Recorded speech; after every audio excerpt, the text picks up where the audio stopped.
এখানে আমার একটা বট গাছ, এটাকে আমি বনসাই বানাবো। তো এখন যেহেতু বৃষ্টির সময়, তাই এটাকে একটু সাইজ টাইজ করে দেই, করে দিলে গাছটা একটা সুন্দর আকার ধারণ করবে।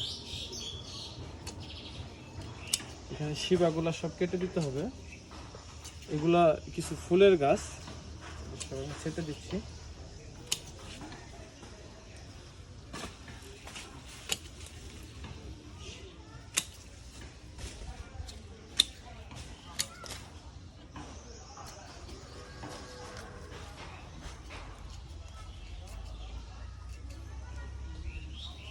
এটা আমি খুব সুন্দর একটা টবের ভিতরে বসাইছি। টবটা অনেক সুন্দর। একটু কাছে আসো। এটা কিন্তু মোটামুটি অনেক মোটা হয়ে গেছে। এটা আমি আরো সুন্দর করে সাজানোর জন্য একটা পরিকল্পনা নিছি, দেখা যাক কি হয়। আশা করি এই গাছটা অনেক সুন্দর আকার ধারণ করবে। একটা বনসাই কিন্তু একটা শিল্প, এটা আমাদেরকে মনে রাখতে হবে।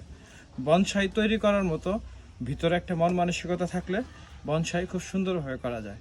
এই গাছটা যখন আরও 1 বছর যাবে, 2 বছর যাবে, তখন এটার এত সুন্দর পাতা আসবে, দেখে মনে হবে যে অনেক বয়স্ক একটা গাছ। সবাই ভালো থাকবেন, সুন্দর থাকবেন, এবং এরকম ভিডিও যদি ভালো লেগে থাকে অবশ্যই একটু লাইক কমেন্ট করবেন।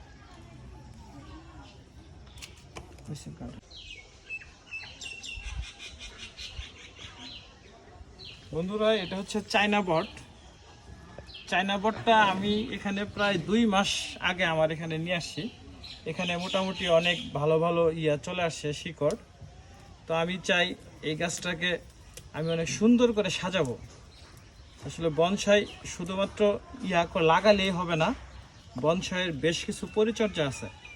এখন যেহেতু বর্ষাকাল, এই সময় বনসাইটা একটু কাটিং করে দিলে বনসাইটা খুব ভালো করবে, গ্রো করবে।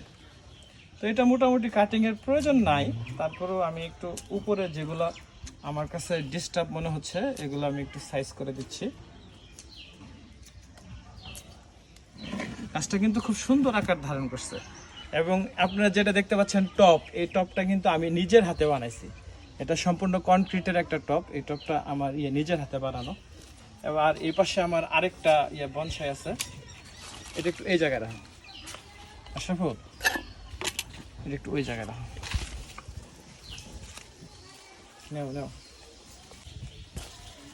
আমার যতগুলা বনসাই আছে তার ভিতরে সবচেয়ে প্রিয় বনসাই হচ্ছে আমার এই গাছটা। এটা আমার খুবই প্রিয় একটা গাছ। এবং বনসাইয়ের যে টপটা, এটাও আমার নিজের হাতে বানানো। এগুলো সম্পূর্ণ কনক্রিটের। এখানে আমি অনেকগুলো প্যাচ দিয়ে দিছি গাছটার বয়স 6 মাস। আমি একটু মোটা করে দিব গাছটা।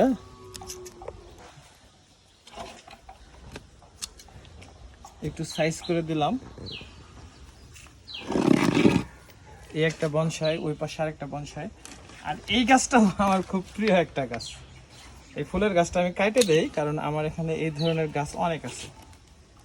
এই গাছটাও কিন্তু আমার মনের মতো একটা আর্ট নিছে। এই গাছটা দেখেন, এখানে খুব সুন্দর একটা এনভায়রনমেন্ট তৈরি হয়ে গেছে। এগুলো আমি দিচ্ছি গোবর মাটি, কিছু পাথর এবং বালি। এই গাছটা আমার খুবই প্রিয় একটা গাছ। এটাকে আমি একটু কাটিং করে দেই।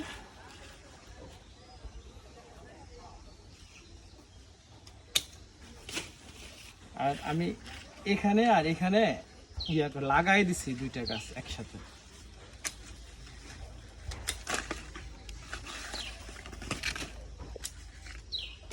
এরকম প্রতি 2 মাস 3 মাস পর পর বনসাইগুলোর একটু আলাদাভাবে পরিচর্যা করতে হবে। এখন যেখানে দেখেন কত বড় বড় শিকড় বের হয়েছে। গাছটা বেশ ভালো মোটাও হয়েছে। যাই হোক, ভালো থাকবেন শেষ পর্যন্ত। আর আমার এই ধরনের কার্যক্রম যদি আপনাদের কাছে ভালো লেগে থাকে অবশ্যই একটু লাইক এবং কমেন্ট করে আমার সাথে থাকবেন।